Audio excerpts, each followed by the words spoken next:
যে SITয়ে যদি ভাল ৰিজাল্ট দেখুৱাব নোৱাৰে আমি লগে লগে CBIক পঠাই দিম। শ্যাম কানু মহন্ত অসমত আহিলেও আমি তেওঁক সোধপোছ কৰিব লাগিব, তেওঁক মাতিব লাগিব। গতিকে ই এটা আইন আৰু তদন্তৰ প্ৰক্ৰিয়াৰ মাজেৰে গোটেইটো আগবাঢ়িব। সেইকাৰণে যিসকলে জুবিনক ভাল পায় তেওঁলোকক মই অনুৰোধ কৰিম যে এই গোটেই ঘটনাটোৰ পৰা আমি উৰা বাতৰি বিভিন্ন ধৰণৰ কথা বতৰাৰ মাজেৰে বিভ্ৰান্ত নিজেও হ'ব নালাগে, আনকো বিভ্ৰান্ত কৰিব নালাগে।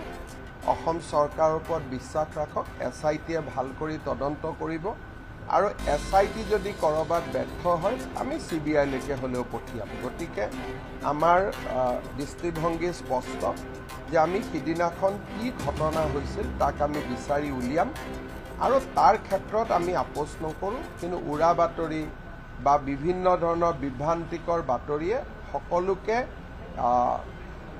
এক প্ৰকাৰ ব্যতিব্যস্ত কৰি ৰাখিব, আচল কথাটোত আমি যাব নোৱাৰিম।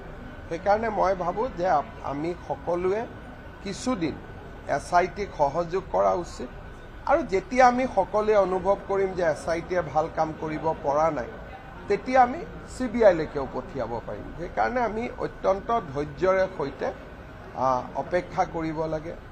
ভিছেৰা ৰিপৰ্ট আহিব, পষ্টমৰ্টেম ৰিপৰ্ট আহিব, ছিংগাপুৰৰ পৰা মানুহখিনিক উভতাই আনিব লাগিব। সেই সময়ত যোন আছিলে ই এটা প্ৰক্ৰিয়াৰ মাজেৰে আগবাঢ়িব।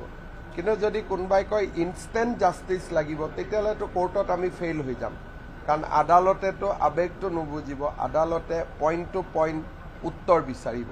সেইকাৰণে আদালতক সন্তুষ্ট কৰিব পৰাকৈ SITয়ে কাম কৰিব লাগিব। আপোনালোক সকলোৱে চৰকাৰক সহযোগিতা কৰক।